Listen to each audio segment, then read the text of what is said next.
நாம ஒரு வழியில போனா அந்த ஜான்சி இன்னொரு வழியில போறா சார். என்ன ஆச்சு? அந்த ஜான்சி பயங்கரமான ஆள் சார். ஜாஸ்மினை கையில வச்சுக்கிட்டு நேரடியா கமிஷனர் கிட்ட போயிட்டா. கமிஷனர் கார்த்திக் விஷயத்துல இன்ட்ரெஸ்டா இருக்காரு. கமிஷனருக்கு உங்க மேல சந்தேகம் வந்துச்சா? சந்தேகம்லாம் வரல. ஆனா கான்ஸ்டபிள் முகேஷோட கைரக பாட்டில்ல இருந்து ப்ரூவ் ஆயிடுச்சுன்னா அவர் நேரடியா கார்த்திகை கூப்பிட்டு விசாரிக்கலாம்.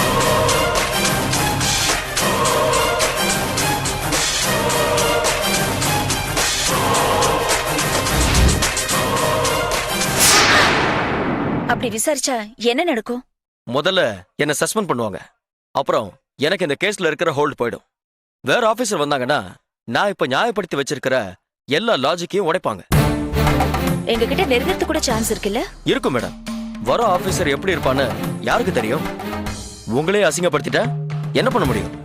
இது எல்லாத்துக்குமே ஒரே சொல்யூஷன் தான் இருக்கு. என்ன? கொஞ்ச நாளைக்கு நாம சந்திக்காம இருக்கணும். நானும் அதான் சொல்லலாம் நினைச்சேன் சார். அது மட்டும் இல்ல, ஒருவேளை கமிஷனர் கிட்ட கைரேக மேட்டர்ல நீங்க மாட்டினாலும் அவர்கிட்ட சாட்சி சொல்றதுக்கு அந்த கார்த்திக் போகக்கூடாது. எனக்கு சரியா புரியல சார். கான்ஸ்டபிளை காலி பண்ண மாதிரி அந்த கார்த்திக்கையும் காலி பண்ணிடுவோம். நீங்க ஈஸியா சொல்லிடுறீங்க சார். போலீஸ் லாக்அப்ல இருக்கிற ஒருத்தனை தீர்த்து கட்டுறது அவ்வளவு சுலபம் இல்ல. நீங்க ஒன்றும் டென்ஷன் ஆக வேண்டாம்.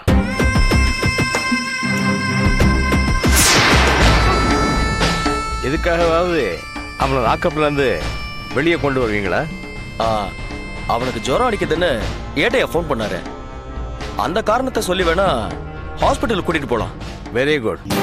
அவன் அப்படி ஒரு காரணத்தை வச்சு ஹாஸ்பிட்டலுக்கு கூட்டிக்கிட்டு போங்க. அங்க வச்சு நான் அவனை தீர்த்து கட்டிடுறேன். ஓகேயா? Okay sir. ஆனா ஒண்ணு, ஹாஸ்பிட்டல்ல கூட அவனுக்கு செக்யூரிட்டி அதிகமா இருக்கும். மிஸ் ஆயிட்டா நீங்க மாட்டிக்குவீங்க. மாட்டிக்கிற மாதிரி தான் நான் கொலை பண்ண மாட்டேன்.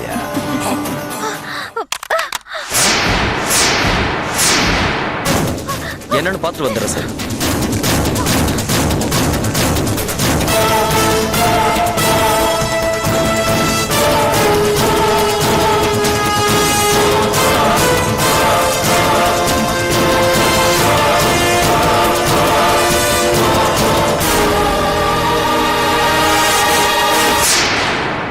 யாருமே இல்லை சார்.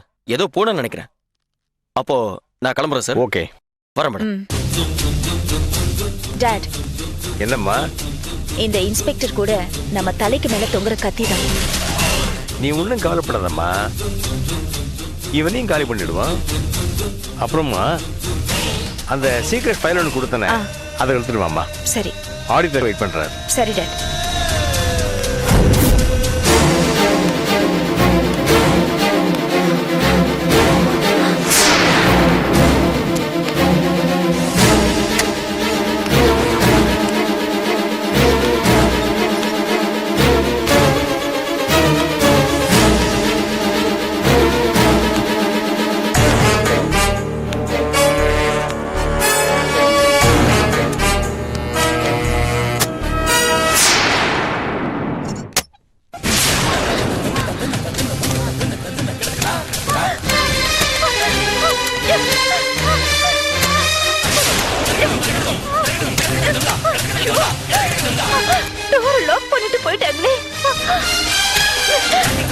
இப்போ என்ன பண்றதுன்னு தெரியலையே.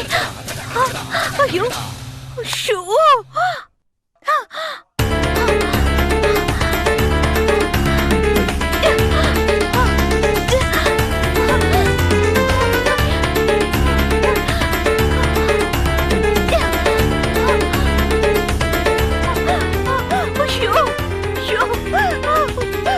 வேற ஒர்க் ஆக மாட்டேங்குது.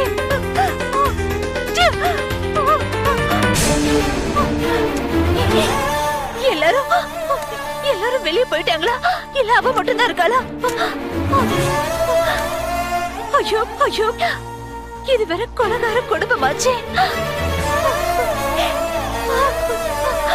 கார்த்திக் வேற காப்பாத்தணுமே, இல்லனா அவரையே கொன்னுடுவாங்க இவங்க. ஐயோ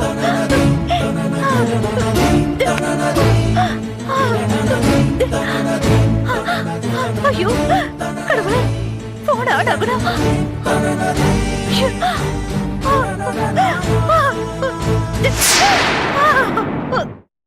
தமிழ்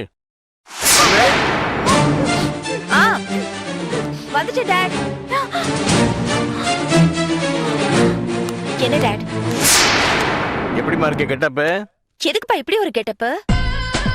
லேபர் பேஷண்ட்டம்மா. நாளைக்கு இன்ஸ்பெக்டர் கார்த்திகை ஹாஸ்பிட்டலுக்கு கூட்டிட்டு வரும்போது நான் அங்கே பேஷண்ட்டாக இருப்பேன். டைம் பார்த்து ஒரே குத்து. கத்தியால் குத்திட்டு வெளியே வந்துடுவேன். கத்தியால குத்தினா அவன் கத்த மாட்டான்? வாயை புத்திட்டு தானே குத்துவேன். அவன் எப்படியும் 5 செகண்டுக்கு அப்புறம் தான் வாயை திறப்பான். அதுக்குள்ள கத்தியில நான் தடவை சைலண்ட் அவன் காரியத்தை முடிச்சிடும். கார்த்திக்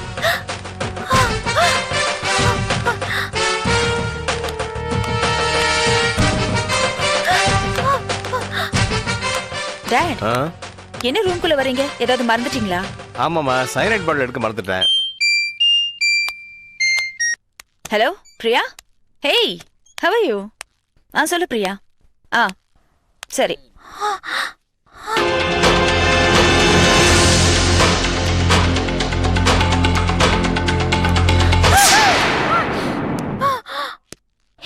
இந்த வீட்ல அப்பாவும் பொண்ணு மட்டும் தானே? இந்த ஷூ யாருது? புதுசா இருக்கு. அப்போ வேற யாரோ புதுசா 3வது ஆள். யாரது? யாரது?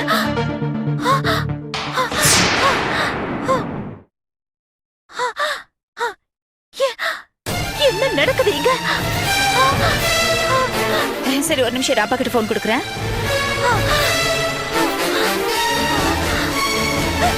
அப்பா, ஐயோ அப்பா, அப்பா என்ன பாச்சு? அப்பா எந்திரிங்க பாரு. அப்பா அப்பா என்ன பாச்சு? அப்பா அப்பா அப்பா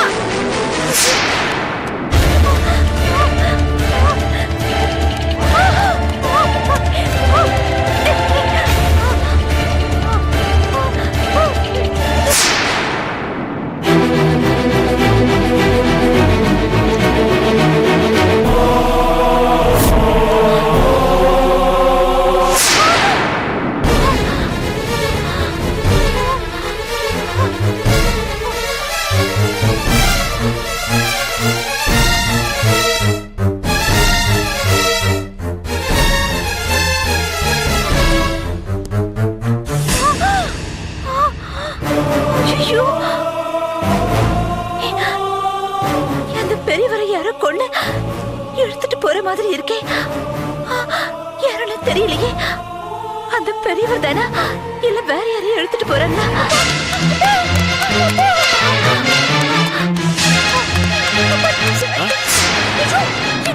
மேடம், உங்க அப்பா டெட் பாடி எங்க மேடம்? தெரியலையே.